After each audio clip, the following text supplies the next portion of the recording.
Howdy folks, Mountain View Russ here in Mountain View, Arkansas. So this is my next project. I know it doesn't look like much right now, but that's graphics. I'm getting ready to start trying to put graphics on the cargo trailer conversion. Right now I'm washing it. Do a soap and water wash initially, and then as I lay out the graphics, I'll hand clean the area where the graphics going on with rubbing alcohol. So that's the plan right now. We're just getting started.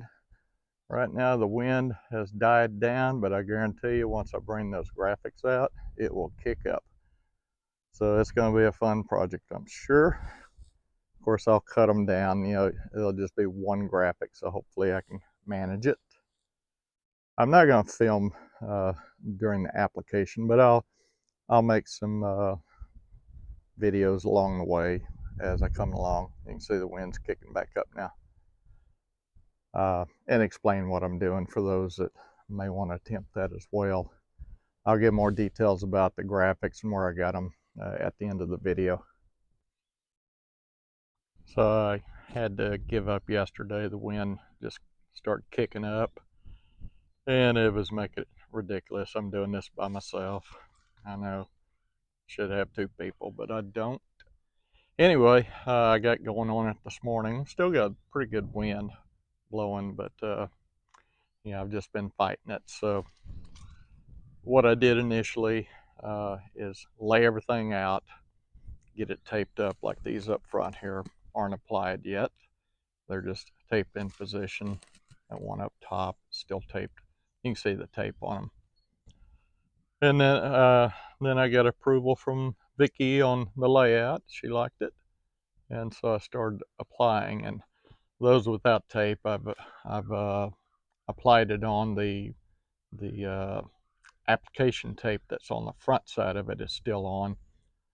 The vendor says to lay them on, squeegee them on, and then let them set for a couple hours, I guess, for the glue to really adhere before you pull that application tape off. That very top corner up there, I've completed it all the way.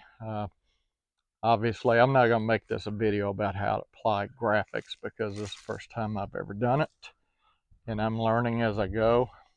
You might see those of you who are doing cargo trailers, these panels, most of them overlap.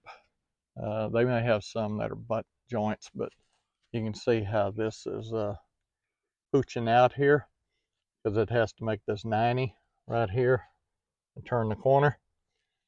So I think what's going to happen is they're pooching out like that because the application tape, you can see it hanging off right here. I had to trim it, pull it back to make that corner up there. Anyway, that stuff's probably 10 times thicker than the actual film. So it doesn't want to let things like this lay down till I go ahead and pull that off. And then I'll have to re-wet it or heat it or whatever to get it to tuck on into that corner. I'd watched one video that suggested that you tuck it in and cut the film, and I don't know if you can see, the sun's so bright. But when I did that, it pulled back and left me a silver line right down the middle of that joint. That's not good, so I'm gonna have to patch that in with a 1-inch wide strip. I'll do that when I get done with everything else, and of course on the ends here, letting it all set up before I pull that application tape off, and then I'll work all those final cuts on the end. So anyway, I realized I hadn't done a video today, so I thought I'd do a video, show you where I'm at. This just the first side. Once I get this all laid out, then I'll do the other side, take measurements. I did this side first because I've got so much stuff that I got to cross, with the doors. The windows are the same, but I got the doors and everything I had to cross over, so I thought I would lay it out to the best advantage for the doors, and then I'll just duplicate the measurements on the other side. This top one here is actually going on top of my porch light. You can see it kind of puckered out there. And I was going to cut around that porch light, but I've changed my mind. I've had so much trouble trying to cut close to these windows. Sounds like it should be easy, but if you don't do this for a living, I find myself leaving little gaps. So I'm gonna take this thing loose. It's just taped, and just drop it down low enough that it goes right under the porch light, kind of like I did this one. When I laid this one out, I actually laid it out to make sure that it would clear that porch light. And that thing's actually, that one graphic's actually probably about 1.5 feet longer than that. But I pushed it back to where that little cutout would clear that light. So I'm going to do the same thing here. Probably be in about the same position, but I'll drop it down and angle it a little more, and save myself the misery of cutting around that light.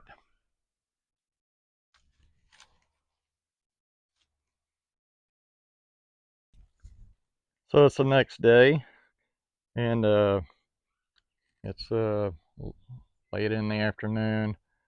I spent a good part of the day up till lunchtime finishing up applying all these graphics, getting them on. I think it turned out pretty well. I'd mentioned yesterday, or in a prior video, about dealing with the corners, and you can see here, one of the things I mentioned was overlapping, and I failed to mention that I got polycore, so it's 080 polycore.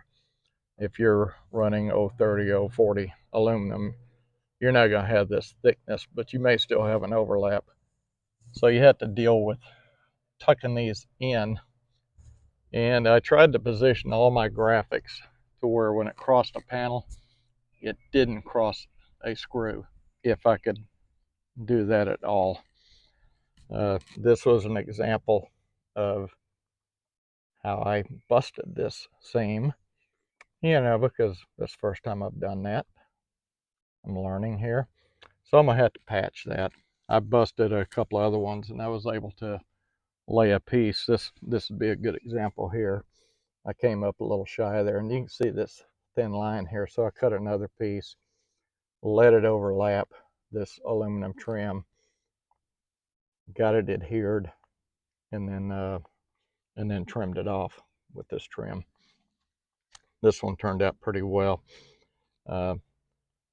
Newbie installer, you got to be real careful or you'll get little wrinkles.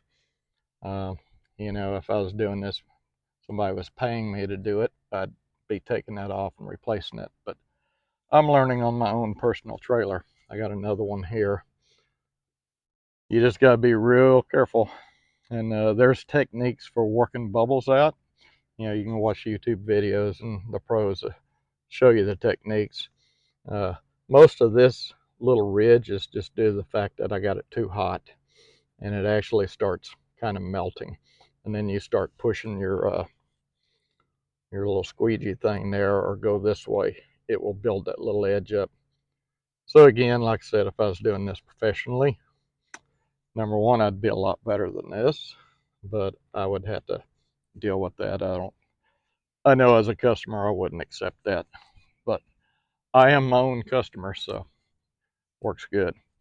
I got better as I went along. You can see this is a clean edge. Again, I tried to avoid screws the best I could, so that kind of dictated how I laid things out. That one, I didn't have any option. It went over 2 screws. Here's another edge. Came out pretty good. We'll see over time how these edges hold up going down the road. I may have to silicone them in or something if they start coming loose, but I haven't seen any reason to think they're going to come loose right now. That's a pretty clean edge. So I've got the passenger side basically done. I got a couple of bubbles I got to work out, and a couple of more little gaps like the ones I showed you I want to deal with. And then after lunch, I got started on this side. I just went back and forth and measured my black graphics on the other side. Then came to this side and made little pencil marks where each point goes. I did have to adjust this one to go up and clear the window. I lifted it up instead of, it would have been touching the window by about a 1/4 inch if I had it exactly like the passenger side. And so I lifted it up not only to clear the window, but to clear a second screw. So I'm only crossing one screw there. And, I got thinking, nobody can look at both sides of this at the same time. I'm probably the only person and anybody watching this video that's even going to know they're not at the same exact height. Another thing I deal with this polycore, and it may be aluminum too, you see this stuff hanging out here.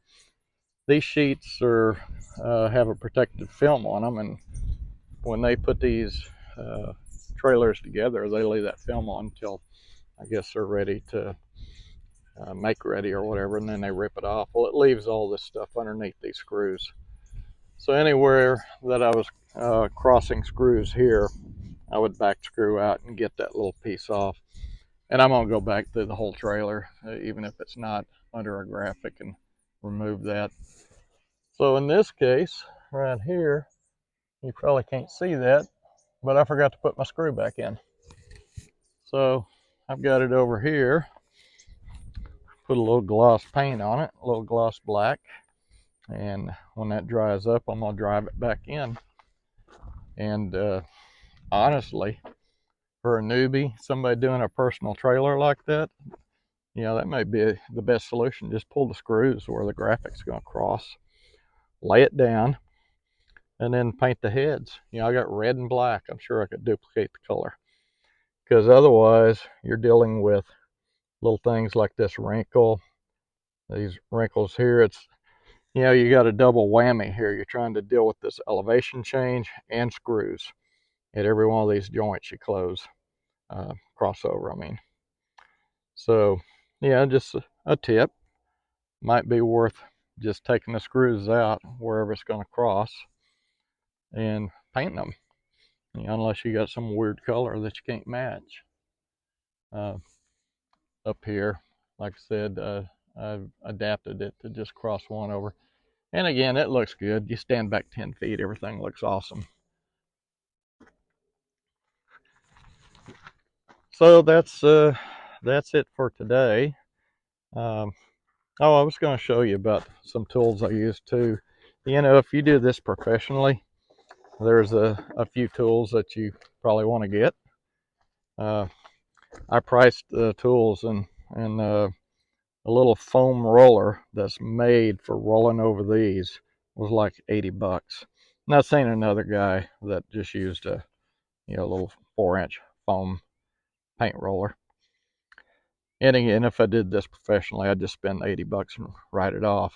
It's a little denser foam, and basically you leave a gap with the air gap top and bottom once you lay all this on, and then you just apply a little heat, and then just come roll over it, and it will suck right down to that screw or rivet.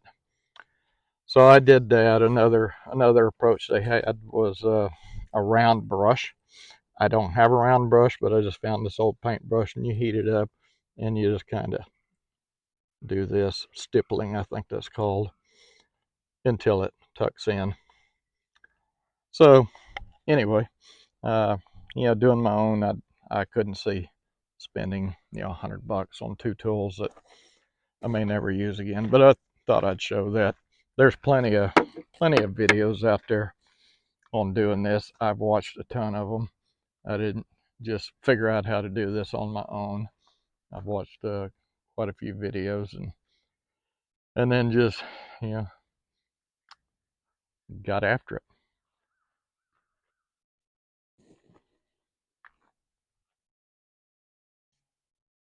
So these are some of the tools I bought off Amazon. Came with a couple of squeegees, a little cutter that you slide underneath the paper. I found myself running off with this thing, and I was afraid I was going to actually go through the graphics, so I've been trimming this down just with a pair of scissors. A little tucker to tuck around windows and stuff. I haven't really used that yet. I just use this squeegee, this edge, for tucking, and this is covered with felt to help you glide across this without tearing the film. Comes with some extra blades. I had also earlier mentioned the graphics in this. You can see this clear application tape that they lay over the top. That's what holds the graphic, particularly if you have a graphic that's multi-parts. All of my graphics are just single stripes, except for, well, you can't see it, but I got a mountain scene underneath that. And you need that tape to hold everything in position so everything goes on where it's supposed to go on. Anyway, you can see all this wrinkling. This is the application tape. And some of these, when I unrolled them, they come rolled up, had a few wrinkles in them, but not to this extent. And I had some pieces that were from end to end wrinkled like this, and it was my fault. So these graphics all come as about 24-inch wide sheets, so they typically get 2 or 3 different graphics on a sheet, and you cut them apart. So I cut them apart and hung them over this ladder here, over the different steps, just try to organize them.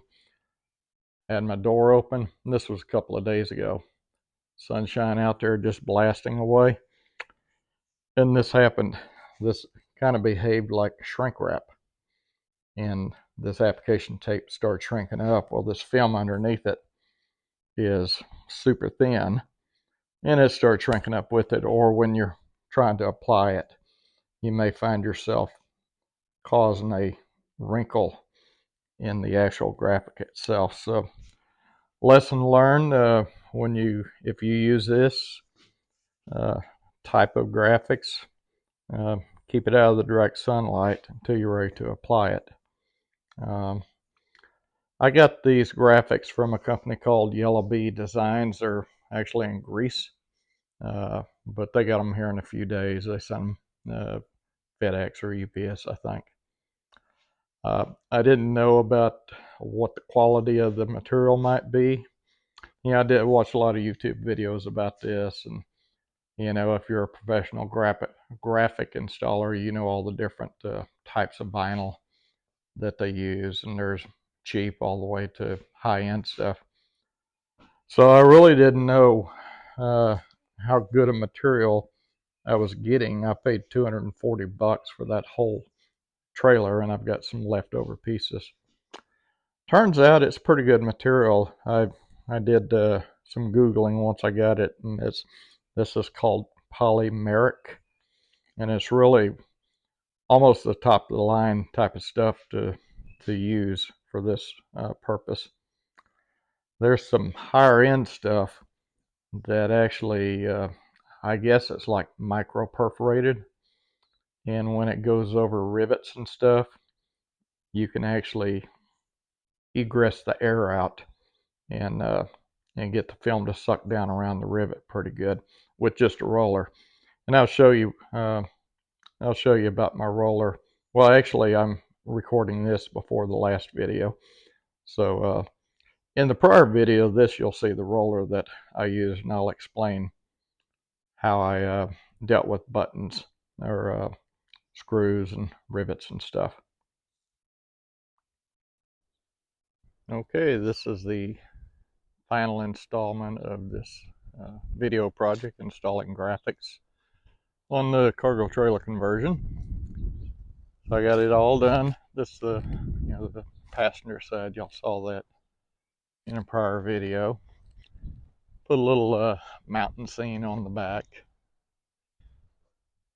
Wish they had bigger ones, but 4 foot was as big as I could find. I think it's funny. You got an elephant and a lion. Hopefully we don't cross them in our camping adventures. And then today I wrapped up the driver's side. So I like to do lessons learned in my videos if there are any. And this one definitely has a lot of lessons. If you can get help, get help. Some of these graphics are 10 foot long, as you can see. And positioning them, particularly when you position one side and you want to get the other side the same exact spot. I did a lot of measuring and making little marks on the trailer with a pencil, and then taping one end and going to the other end, getting it in position. Then the wind's blowing, and then they're flipping over backwards, and you can imagine. So it was a challenge. So if you can get help would be a big help. Another thing is if you have a big shop that your rig will fit in, that'd be a lot better, because this is all I've had all day long. Now, as soon as I get done, that wind will stop, but then I'll be out of daylight. What else? Just be patient.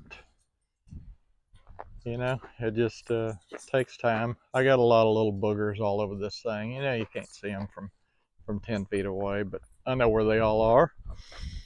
Just like anybody else building a cargo trailer like this, we all got little things we know about. I talk about them, you know, just to help other people. Let them see where I had difficulties. I fixed, like up here, I showed you earlier video, there was a gap there. I've fixed that. I've still got to fix this one down here. It had a little break right there. And then the vendor instruction says let it set up 2, 3, 4 days before you wash or try to wax it. I got a lot of soapy water all over it from using soapy water to lubricate them, putting them on. I just noticed I got another one down here I got to fix. I may just try painting that. That's the end of this polycore panel, and to actually get some of that to stick on the end, it's probably not gonna happen. So I might just get some gloss black paint, mask it all off, and just spray it. I might even do the same with this, see if I can find a red that's pretty close to that and just paint it. Anyway, that's it. I'm very pleased with it. Hopefully this will help somebody else decide if they want to take this project on. Oh yeah, I got these graphics from a company called Yellow Bee Designs. You can find them online. They're actually in Greece, but I got them in a couple of days. Very reasonable. You know, there was a lot on Amazon, but they were so inexpensive, I was kind of leery of the quality. These seem to be a very good quality graphic. You know, if they'd been installed by a pro, there wouldn't have been any of these breaks probably, or maybe there would have been. Anyhow, I hope you enjoyed this video. Please like and subscribe. See you at the next video.